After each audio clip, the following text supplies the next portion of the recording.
Fifth problem చూడండి. Fifth problem చూడండి. ఇచ్చిన సర్క్యూట్ ఒకసారి ఇట్లా ఇచ్చున్నాడు మీకు. 2 volts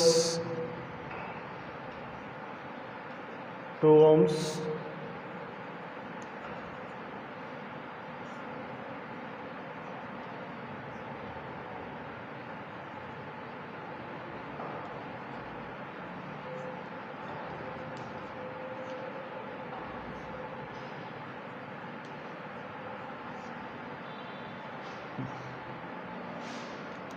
ఇక్కడ బ్యాటరీ ఇచ్చున్నాను 3 volt.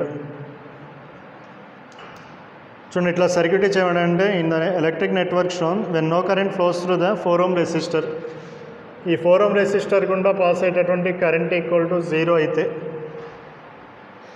Then potential difference between A and D. ఈ పాయింట్ ఏ, ఇది డి, ఇది ఈ. చూడండి పొటెన్షియల్ డిఫరెన్స్ ఇదే పాయింట్. ఇంకో సీనో డీనో అనుకోండి. ఏబిసి, ఇది బి, ఇది సి అనుకోండి. ఇంకా ఏబిసిడిఈఎఫ్, ఏబిసిడిఈఎఫ్. ఇందులో ఏమి ఇచ్చాయంటే ఈ 4 ohm రెసిస్టర్ గుండా పాస్ అయ్యే కరెంట్ ఈక్వల్ టు 0 అయితే potential difference between A and D అన్నాడు. Potential difference between A and D. చూడండి ఇక్కడ ఏమి ఇవ్వాలి మీకు, ఇక్కడ రెసిస్టర్ ఏమి ఇవ్వాలి, ఇక్కడ వైర్ ఉంది. చూడండి ఇక్కడ పొటెన్షియల్ 0 అంటే ఇదంతా సేమ్ వైర్ కదా. ఇది ఇక్కడ పొటెన్షియల్ 0 అని ఇచ్చాడు ప్రాబ్లంలో. ఇక్కడ 0 అయితే ఇక్కడ కూడా ఎంత అవుతుంది, 0 అవుతుంది. ఎందుకు, సేమ్ వైర్ కదా, సేమ్ వైర్ కాబట్టి ఇక్కడ కూడా పొటెన్షియల్ 0. ఈ అనే పాయింట్ దగ్గర కూడా పొటెన్షియల్ 0. ఇందులో కరెంట్ పాస్ అవ్వట్లేదు అన్నాడు. కరెంట్ పాస్ అవ్వకపోతే ఇక్కడ వోల్టేజ్ అన్న డెవలప్ అవుతుంది. కరెంట్ 0 అయితే వోల్టేజ్ కూడా 0 కదా, V = IR నుంచి. తర్వాత నెక్స్ట్ ఇక్కడ వోల్టేజ్ ఉంది, దీనికి అక్రాస్గా వోల్టేజ్ ఉంది. చూడండి ఇక్కడ ఎట్లా తీసుకోవచ్చు అంటే ఇక్కడ వోల్టేజ్ నీకు ఇందులో 0 కదంటే ఇటు 0 ఉంటుంది. ఇందులో కరెంట్ పాస్ అవ్వట్లేదంటే వోల్టేజ్ 0 అనేగా, వోల్టేజ్ 0. ఇది 0 అయిందనుకోండి, ఇది ఎంత అవుతుంది, హై టెర్మినల్ 0 అయితే లో టెర్మినల్ -4 అవుతుంది. అవుతుంది హై టెర్మినల్ పాజిటివ్ ఇది ఉంది కదా, పాజిటివ్ టెర్మినల్ 0 volt అయినప్పుడు ఈ పొటెన్షియల్ డిఫరెన్స్ అనేది 4 రావాలి అంటే నెగిటివ్ టెర్మినల్ వచ్చేసరికి -4 ఉంటేనే పొటెన్షియల్ డిఫరెన్స్ 4 వస్తుంది. చూడండి ఇక్కడ బ్యాటరీ ఉంది. ఇది ఈ బ్యాటరీకి అక్రాస్గా నెగిటివ్ టెర్మినల్ -4 ఏ ఎంత అవ్వాలి, సో దట్ ఈ రెండింటి మధ్యలో హై పొటెన్షియల్ మైనస్ లో పొటెన్షియల్ 9కి ఈక్వల్ అవ్వాలి. అవుతుందా, బ్యాటరీ ఇచ్చడం 9 volt. ఇందులో లో పొటెన్షియల్ వాల్యూని తీసుకున్నాం, దీని నుంచి వచ్చింది -4. ఇది -4 అయితే ఇది ఎంత అయితే ఈ రెండింటి మధ్యలో డిఫరెన్స్ 9 రావాలి. సో ఎంత అవ్వాలి అంటే ఇది 5 అయితేనే సెట్ అవుతుంది. అంతేనా, 5 high potential minus of low potential 9 voltకి ఈక్వల్ అవుతుంది కదా, 9 volt ఈక్వల్ అవుతుంది. కాబట్టి ఇది -4 అయితే ఇది ఎంత అవుతుంది, 5 volt అవుతుంది. So potential of A equal to 5 volt, potential of D equal to 0 అయితే VA - VD equal to 5 volt అవుతుంది. VA - VD equal to 5 volt అంటే చేయండి. అదర నెక్స్ట్ చూడండి, 6th క్వశ్చన్ చూడండి. 6th క్వశ్చన్ ఇట్లా ఇచ్చాడు, సర్క్యూట్ డయాగ్రామ్ ఇట్లా ఇచ్చాడు.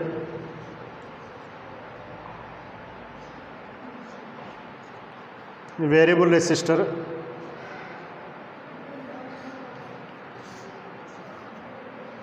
in circuit shown the resistance R is a variable resistance if for R equal to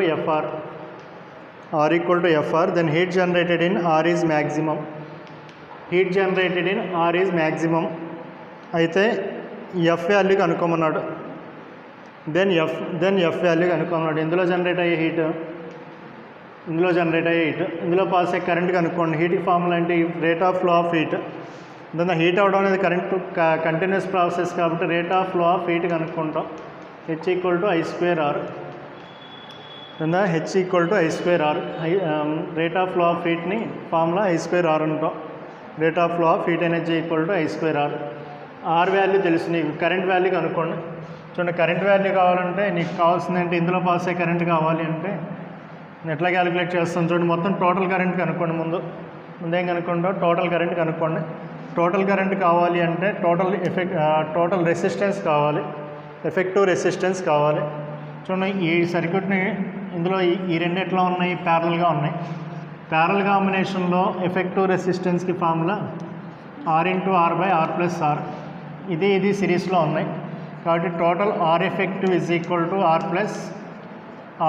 R/R+R అవుతుంది. So I equal to V/R.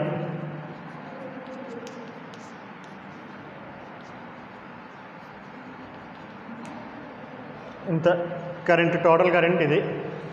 So ఆ టోటల్ కరెంట్ ఇక్కడ వరకు వచ్చిన తర్వాత ఇక్కడ I1 లాగా I2 లాగా డివైడ్ అవుతుంది. నీకు కావాల్సిన I2 వాల్యూ కావాలి.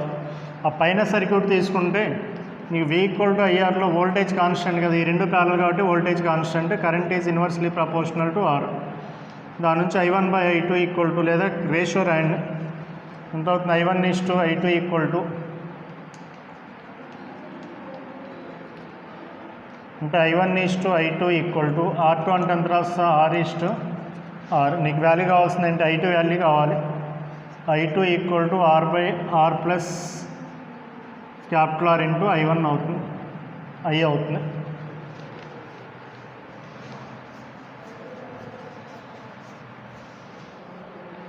చూడండి I2 ఈక్వల్ టు అంత వచ్చింది. I2 equal to R/r+R into I value ఎంత V బై దాన్ని క్రాస్ మల్టిప్లై చేసాం అనుకో R/R+R ప్లస్ RR/R+R. ఇది క్యాన్సిల్ అవుతుంది. So R/V/R² plus RR+RR 2RR. ఇది current I2. H/T equal to rate of flow equal to I2² into R రాస్తాం. So I2² అంటే RV².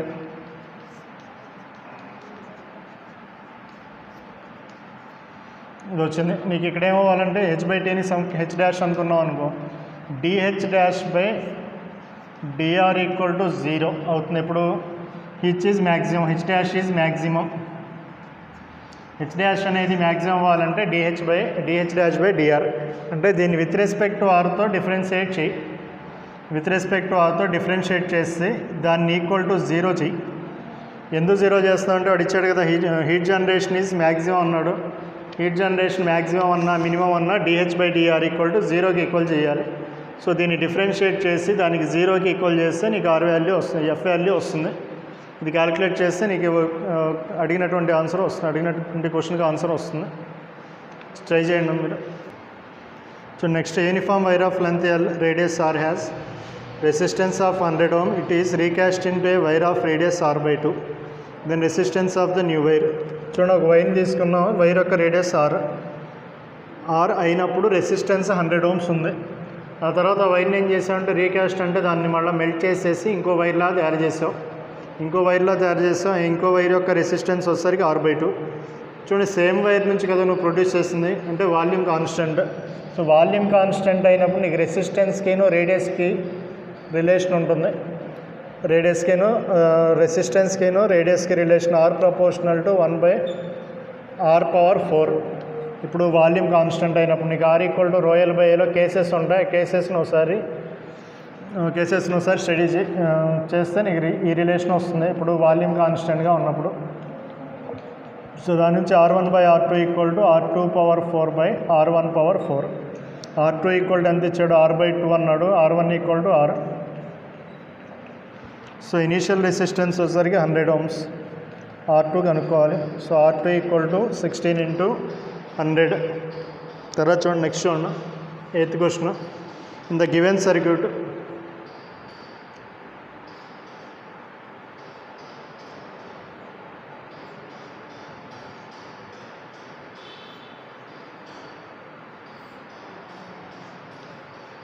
ఇట్లా ఇచ్చాడు సర్క్యూట్, ఇట్లా ఇచ్చాడు R1 R2. ఇదేమో కెపాసిటర్ C, ఇదేమో EMF battery E. The given circuit diagram and the current reaches steady state. Steady state అంటే నీకు ఇది పనిచేయదు కదా, ఇది ఈ ఆర్మ్ తీసేయచ్చు, కెపాసిటర్ని తీసేయచ్చు. Then charge on the capacitor. ఈ ఛార్జ్ అంతా స్టోర్ అయి ఉంటుంది. ఫార్ములా అంటే Q equal to CV.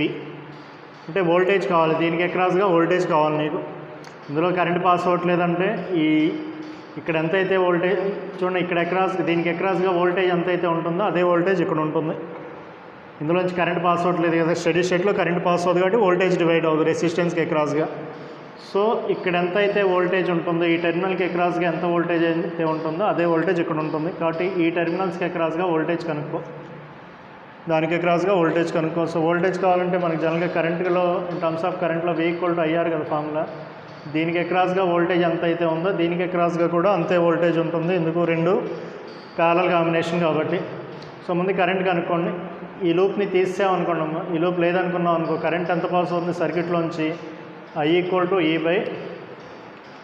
E/R+R2. ఇది లేదు కాబట్టి R+R2 సిరీస్లో ఉన్నాయి. ఇప్పుడు దీనికి అక్రాస్గా వోల్టేజ్ రాయి, దీనికి అక్రాస్గా వోల్టేజ్ V = IR2 అవుతుంది. I అంటే ఎన్ని వస్తా E/R+R2 × R2. ఇక్కడ ఎంతైతే వోల్టేజ్ ఉంటుందో అదే కదా వోల్టేజ్ అక్కడ పైన కూడా ఉండేది, ఎందుకు రెండు ప్యారలల్ కాంబినేషన్ ఉన్నాయి కాబట్టి. కాబట్టి voltage across AB = E/R+. So voltage వచ్చింది కాబట్టి Q = C × VAB.